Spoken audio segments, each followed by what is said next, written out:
નમસ્કાર દર્શક મિત્રો, હું છું મહેશ ઠાકોર અને આપ જોઈ રહ્યા છો the times of Mahisagar news.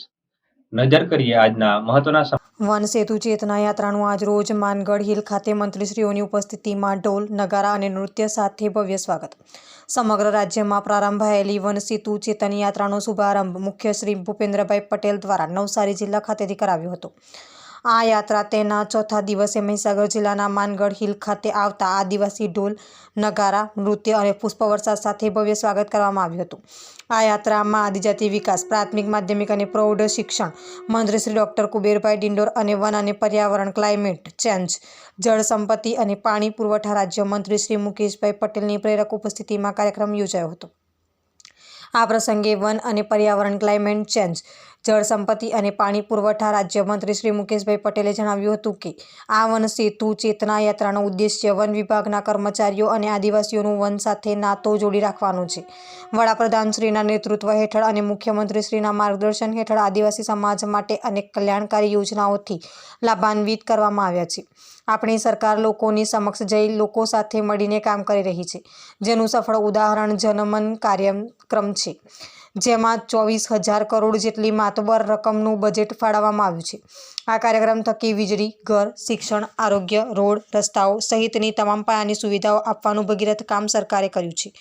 આ તબક્કે તેમણે ઉમેર્યું હતું કે સ્વચ્છતાના આગ્રહી વડાપ્રધાનશ્રી દ્વારા ગત 14થી આગામી 22 જાન્યુઆરી સુધી તમામ તીર્થ સ્થળો અને મંદિરો ખાતે સ્વચ્છતા અભિયાનનો ઝુંબેશ રૂપ ઉપાડી છે. ત્યારે મહીસાગર જિલ્લામાં પણ સૌ કોઈને પોતાની આસપાસ આવેલા ધાર્મિક સ્થળોએ સ્વચ્છતા જાળવવા મંત્રીશ્રીએ અપીલ કરી હતી. વધુમાં મંત્રીશ્રીએ ઉમેર્યું હતું કે શ્રી રામ ભગવાન સાથે આપણા સૌની આસ્થા જોડાયેલી છે.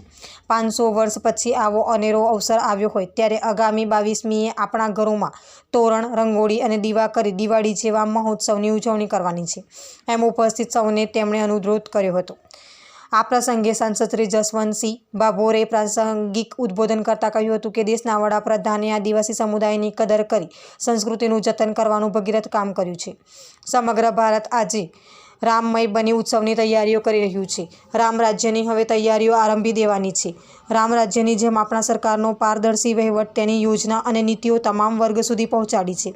આદિવાસીઓની ખાસ ચિંતા કરી વનબંધુ યોજના, ગુજરાત પેટર્ન, આદિજાતિ વિભાગની યોજનાઓ અમલમાં મૂકી છે.